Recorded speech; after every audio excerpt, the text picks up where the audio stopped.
Welcome to Hope Channel International. In this video, Bible experts talk about some of the ways to deal with someone holding a grudge.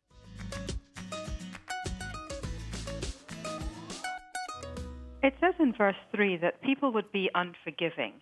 And I find that a lot, even when I go to church, that people just kind of hold grudges. What do I do about it? Now, Mary, let me ask a follow-up question before we dig into that. Here's what I'm kind of wondering about that. It sounds like you're up against a personal experience and maybe somebody's holding a grudge against you. Is that what's going on?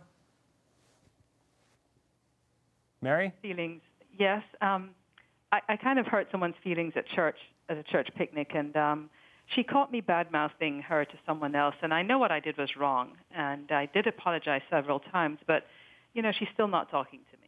Okay, well, here's an example of one of these tendencies you guys showing up in the church, somebody who won't forgive. How does Mary deal with that, guys? Cliff?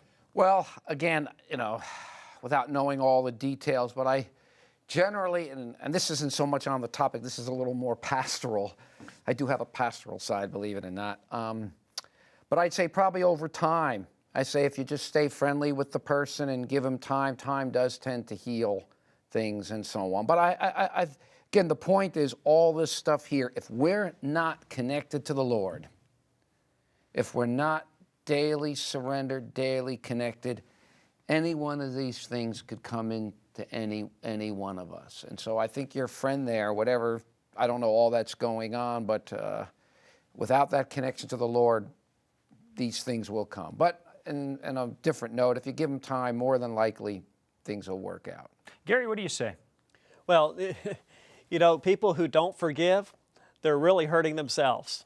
And so on both sides, we need to forgive. We need to own our part of the problem.